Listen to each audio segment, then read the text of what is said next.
you went into the cage and you took care of business. You sure I handled did. business, man. So what's next?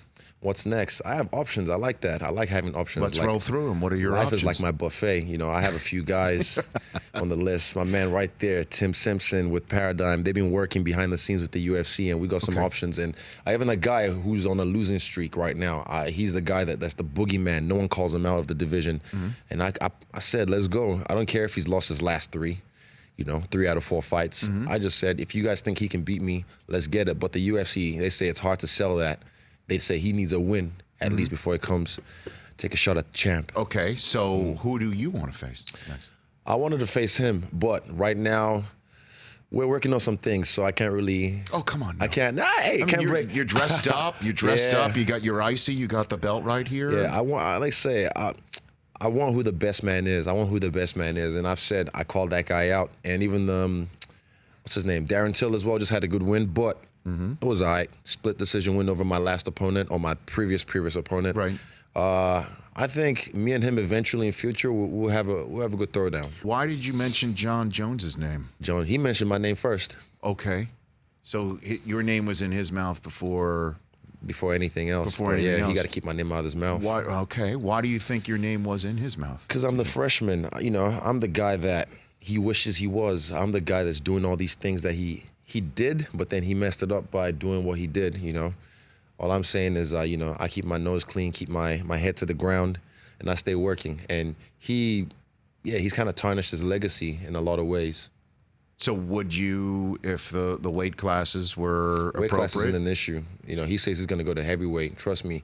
I have a plan. Before I go into the UFC, I hit Dana up in 2015, and I took my time to get to the UFC. We had a whole schedule.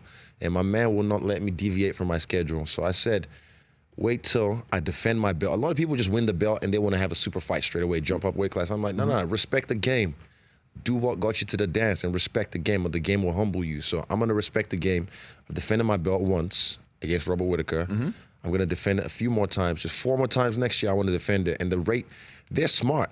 They see the rate I'm evolving. If you want to beat me, you got to beat me yesterday or day before yesterday, because every fight I'm getting better and better and better. So give me some time. Let me work. And I said, Raider Stadium, 2021, in Las Vegas. That's where he's going to get this work. Okay. Now, you just said a lot. Let me take this all in. Write this down. Okay. Breathe. Israel Adesanya here on the Rich Eisen Show. Okay, you said to breathe. Woosah.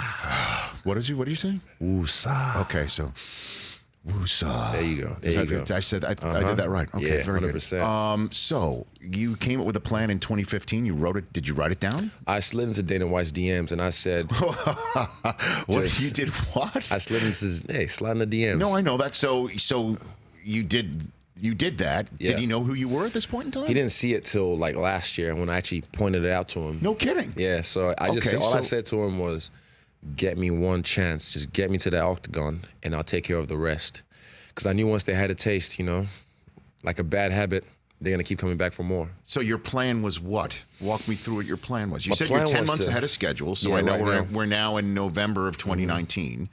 So you wanted to come in, dominate, win this belt at this weight class? Is that the weight Yep. class? Okay. 100%. And then defend it, dominate it, and then Move up in weight. Because every champion, I've done it in kickboxing, I've done it in boxing. I've moved up in weight and fought some world champions.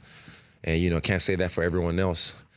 But when you clean out your division, when you clean out all the killers in your division, you got to move up in weight. And like I said, my man, you know, homeboy, you know, he keeps fighting middleweights, you know, like reject middleweights. why who go won't you up to say light homeboy's heavyweights. name? I don't want to give him a little shine. It's my time. Okay. I enough. guess I'll accept I'm that shining answer. right now. I'm no, shining. No, I know. You do have wonderful pieces of jewelry Thank on you, right sir. now. You know, especially this one. This is especially nice. That belt Yeah. that's right there. This ain't no Gucci belt. Free plug.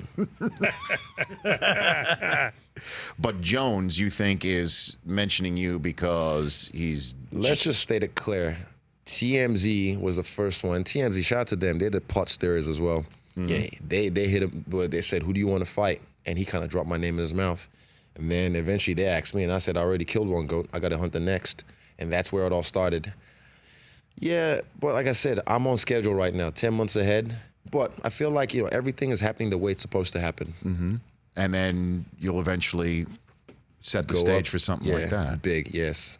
Heavyweight. Raider Stadium. Get it. No, if he goes to heavyweight, like I said, weight isn't an issue. I fought at heavyweight. I fought at light heavyweight, cruiserweight in boxing. Yeah, anyone can get these hands and feet. Why Raider Stadium? I was in the Palms in July, and then I was in my hotel room, and I was looking across and seeing it being built. And yeah, I just had an epiphany. I decided, you know what? That's where that spectacular fight is going to happen. Just because you're sitting in that hotel, I do what I do. you look out the window. Mm-hmm. Well, I guess you could have looked. You could have seen all different types of sights in Las Vegas, Nevada. Yeah, I saw a lot of different sites in Las Vegas. So Allegedly. Allegedly. So then you see the stadium and you're like, I want to have my big fight in there. And it seems like everything you put your mind to, it's actually happened. We're in the Matrix. I said, man, I'm player one. All these boys are just loading, man. I'm player one. I started the game at level 2. Okay. I think I understood what you just said. Again, I'm a 50-year-old man. I mean, when it comes down to that. For more of The Rich Eisen Show, tune to Audience Channel 239 on DirecTV for free on BR Live or download The Rich Eisen Show app.